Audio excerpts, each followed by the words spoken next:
Very good morning students. Once again मैं आप सभी का आपके अपने English YouTube learning channel Pioneer English Villa पर वेलकम करता हूँ। आज वीक का फर्स्ट डे है और हम आज अपने सेशन का फिफ्थ वीक स्टार्ट करने जा रहे हैं। अब तक आपने इस बात को जाना कि सब्जेक्ट क्या होता है और वो मतलब किस तरीके से आइडेंटिफाई किए जाते हैं।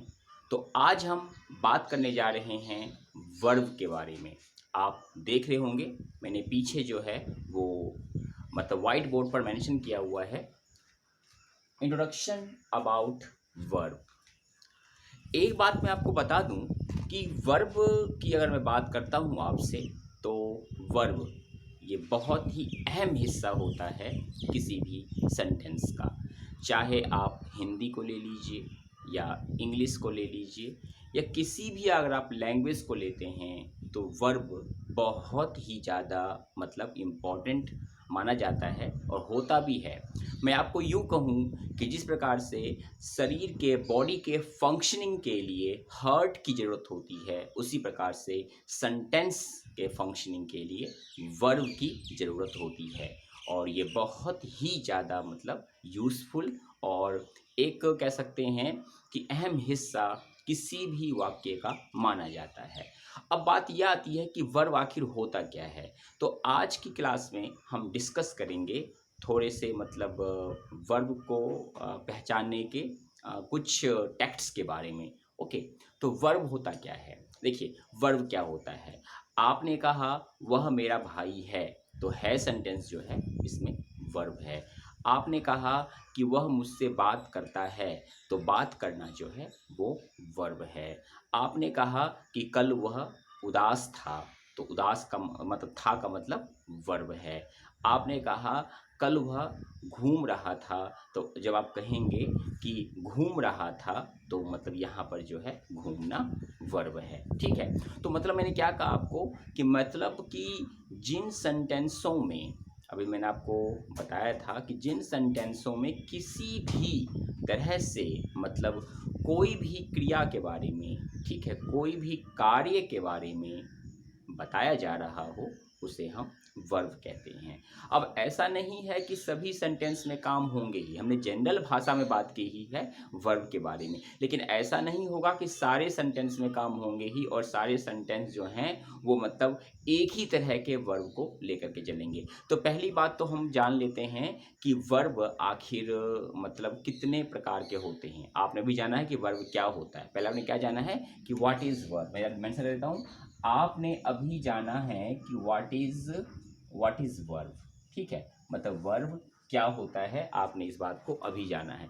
वर्ब क्या होता है, जो सेंटेंस में हमें अक्सर हिंदी सेंटेंस में देखने को मिलते हैं। है, था, ठीक है, सेंटेंस आपके पास आ रहा है, या वह खेल रहा था, तो खेल रहा था भी वर्ब है, और वह मतलब एक स्टूडेंट था, तो स्टूडेंट था भी एक वर्ब है। ठीक है, मतलब आपको मतलब जो स्टूडेंट्स मेरे कुछ इस तरह के हैं जिनको मतलब बेसिक की बिल्कुल भी नॉलेज नहीं है, उनके लिए बताना चाहूँगा मैं कि वर्ब जो है वो मतलब हर एक सेंटेंस के, हिंदी सेंटेंस के अंत में दिखता है हमें। मतलब हिंदी सेंटेंस के या तो एकदम अंत में दिखेगा या थोड़ा सा उससे पहले हमें नज़र आ जाएगा। लेकिन जो जनरली अगर बात करूँ मैं आपसे, तो वर्ब जो है वो हिंदी सेंटेंस के हमेशा अंत में आता है। वह बीमार है, तुम उदास हो, वह मतलब घायल था, वह एक अच्छा खिलाड़ी था, वह अच्छा खेलता है, तुम कल मतलब मुंबई जाओगे,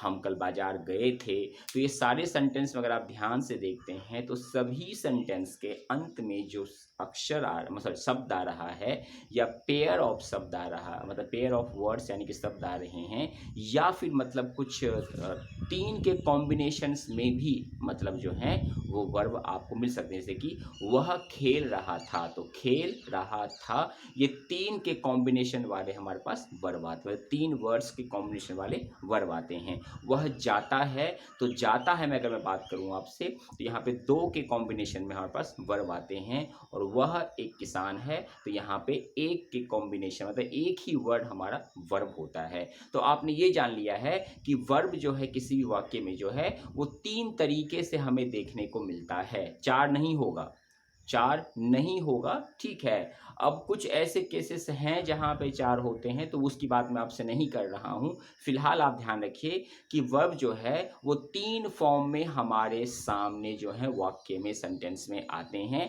पहला होता है एक वर्ड का वर्ब, ठीक है, मैं एक खिलाड़ी हूँ, तो हूँ शब्द जो है ये वर्ब है, ठीक है। दूसरा आता है 2 वर्ड्स के कंबाइंड फॉर्म का वर्ब, जैसे मैं खेलता हूँ, तो खेलता हूँ, ये 2 वर्ड जो हमारे पास आए हैं वो हमारे वर्ब कहलाएंगे, ठीक है। और तीसरा जो है वो 3 के कॉम्बिनेशन में आएगा, वह खेल रहा है, तो खेल रहा है।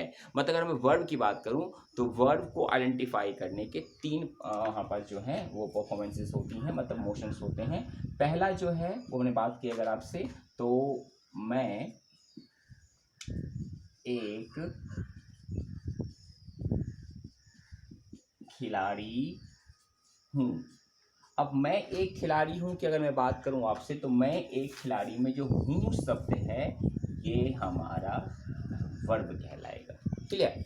मैं एक खिलाड़ी में जो हूँ शब्द है वो हमारा वर्ब कहलाएगा।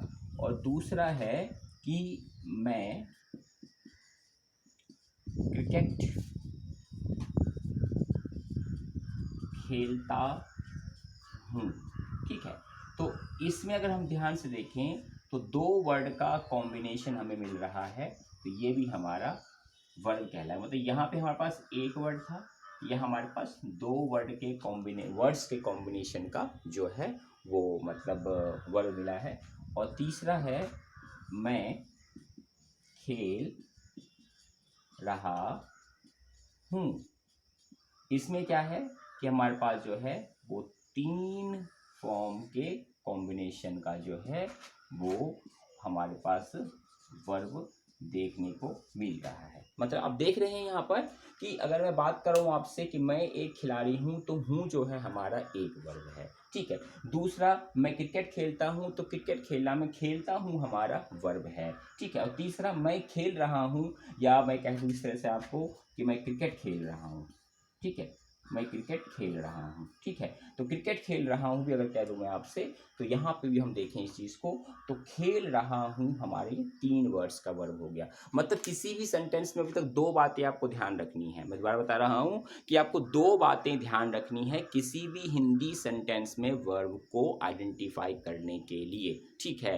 क्योंकि मैंने इस बारे में पहले भी आपको बताया है, लेकिन कुछ डिटेल्स यहाँ पर आप जान लें कि सेंटेंस में जो है, हिंदी सेंटेंस में जो है वर्ब को आइडेंटिफाई करने के आप जो हैं वो मतलब आइडेंटिफाई करने के लिए आप 2 बातों का ध्यान रखें। नंबर 1 कि हिंदी सेंटेंस में हमेशा वर्ब सेंटेंस के अंत में आता है, वाक्य के अंत में आता है। और दूसरी बात ये कि वर्ब जो होते हैं वो हमारे पास 3 तरह के मतलब फॉर्म में आते हैं। पहला होता है सिंगुलर फॉर्म, दूसरा होता है डबल फॉर्म, और तीसरा होता है हमारे पास ट्रिपल फॉर्म, ठीक है। ट्रिपल फॉर्म देखिए, फर्स्ट हमारे पास ये आ रहा है, मतलब पहला जो है, मतलब अगर हम पहले फॉर्म को देखें, पहले रूप को देखें, तो हमारे पास 1 आ रहा है।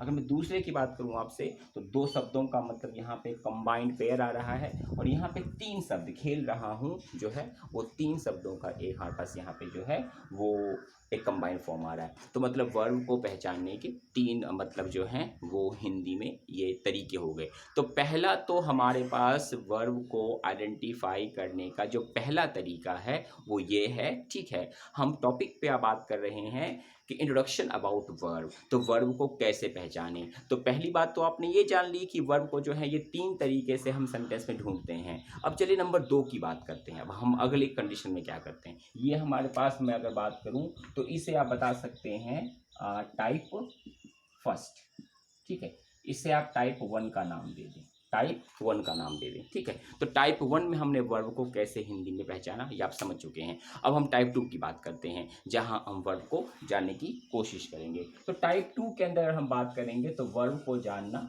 थोड़ा सा वहाँ पे आपको बहुत ही इंटरेस्टिंग लग सकता है, और उम्मीद है कि मुझे कि आपको ये इंटरेस्टिंग लगेगा ही। फिर भी एक बार मतलब हो सकता है कि आपको कन्फ्यूज़न हो कि मतलब कैसा होगा, किस तरीके का होगा वर्ब का दूसरा मतलब टाइप पहचानने का। तो मैं बता दूं आपको कि बिल्कुल ही आसान है। देखिए, टाइप टू की अगर मैं बात करूं आपसे, टाइप टू की अगर मैं बात करूं आपसे, तो टाइप टू के अंदर वर्ब को पहचानने का मतलब तरीका बहुत ही आसान है। मतलब कुछ सेंटेंसों में आपको हो सकता है कि वर्ब क्या होगा, मतलब पहला थोड़ा टफ हो सकता है, लेकिन टाइप टू में आपको टफनेस नहीं आनी चाहिए जहाँ तक मुझे लग रहा है। ठीक है, उससे पहला भी नहीं होगा। चलिए स्टार्ट करते हैं। तो टाइप सेकंड में अगर मैं बात करूँ आपसे वर्ब के बारे में, तो वर्ब जो है वो अपने साथ जो है वो क्या करेगा, वर्ब जो अपने साथ वो एक वर्ड लेकर के आता है, मतलब साउंड, मतलब कह सकते हैं कि साउंड लेकर के आता है, आवाज़ लेकर के आता है, और वो होता है हमारे पास ना, नी और ने। ठीक है, क्या होगा, नानी और ने होगा। मतलब नानी ने की अगर मैं बात करूं आपसे, तो ये हमारा वर्ब कहलाएगा। कैसे कहलाएगा वर्ब हमारा, ठीक है, जैसे मान लीजिए जाना, ठीक है, आना, खाना, बजाना। तो इन सब में क्या आ रहा है, ना की आवाज़ आपको देखने को मिल रही है। ठीक है, दूसरा है लेनी, ठीक है, या देनी, या फिर कह दूँ आपसे मैं कहनी, या कह दूँ आपसे मैं कि सुननी। ठीक है, तो मतलब यहाँ पे हमारे पास नी शब्द आ रहा है। ठीक है, आप देख पा रहे हैं पहले में ना, पहले हमारे पास क्या था, ना, ना, ठीक है, मतलब खाना, आना, जाना, बजाना। और दूसरा में क्या था, लेनी, देनी, कहनी और सुननी। और तीसरा क्या है, ने का मतलब क्या हो जाएगा, अगर मैं आपसे ने की बात करूँ तो यहाँ पे देखिए जैसे लेने, देने, कहने, ठीक है, या फिर सुनने। तो क्या हो गया हमारे पास, ये हमारे पास जो है वो वर्ब का कंप्लीट फॉर्म हो गया। मतलब तीन तरीके का मतलब जो है साउंड।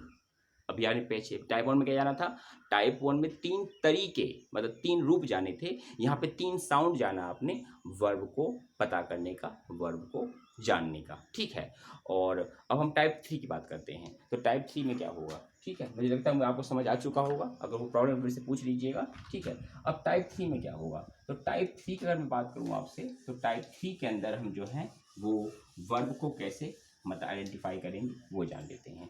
तो टाइप थ्री में जो है वो वर्ब, अब मतलब टाइप टू में आपने देखा है कि साउंड्स क्या थे, कि मतलब यहाँ पे हमने वर्ब को आइडेंटिफाई किया था। और टाइप थ्री के अंदर जो है वो जो वर्ब आएंगे वो हमारे पास किस तरीके का होगा। टाइप थ्री में जो हमारे पास वर्ब आएंगे वो हमें जो है मतलब अगर बात करूँ मैं तो एंडिंग वर्ड्स, ठीक है, एंडिंग वर्ड्स होगा हमारे पास। ठीक है, एंडिंग वर्ड में क्या मिलेगा, हमें है मिलेगा, हो मिलेगा, हूँ मिलेगा, या क्या मिलेगा, था मिलेगा, थी मिलेगा, या थे मिलेगा।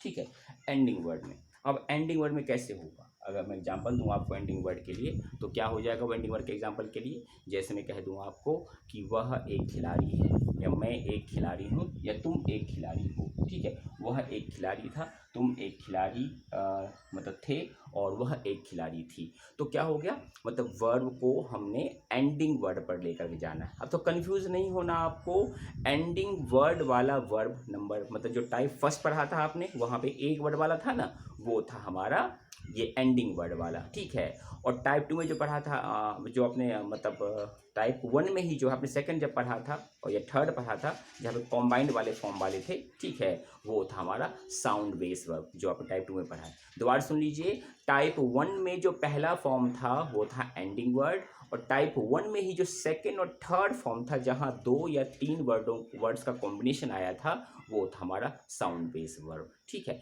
तो लगता है कि आपको काफ़ी जानकारी इसके बारे में हो गई होगी। थोड़ी सी प्रैक्टिस अगर आप करते हैं तो आपको बेहतर इसके बारे में जानकारी मिल जाएगी। और अगर कोई प्रॉब्लम आती है तो आप मुझसे बिल्कुल बिल्कुल फ्री होकर के कभी भी पूछ सकते हैं। ठीक है, अपने मतलब व्हाट्सएप के द्वारा या ईमेल के थ्रू पूछ सकते हैं, और मैं आपके पूरे मतलब सभी सवालों का जवाब दूंगा, पूरी मतलब आपकी हेल्प करूंगा। तो मिलते हैं इससे आगे कल की क्लास में और जानते हैं कि और क्या क्या है इसके अंदर। Till then have a great day to all of you. बस रुकिए ज़रा, मैंने आपको आज का वर्ड ऑफ द डे जो है वो आपको मैंने नहीं बताया है, ठीक है। तो आज का वर्ड ऑफ द डे जो है वो है ऑल माइटी।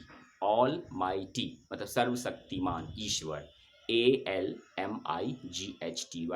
ऑल माइटी, सर्वशक्तिमान। Clear to all of you. चलिए ठीक है, मिलते हैं कल कुछ नए चीज़ों को जानते हैं इस टॉपिक में। Till then have a great day to all of you. Okay bye and see you soon. Okay bye.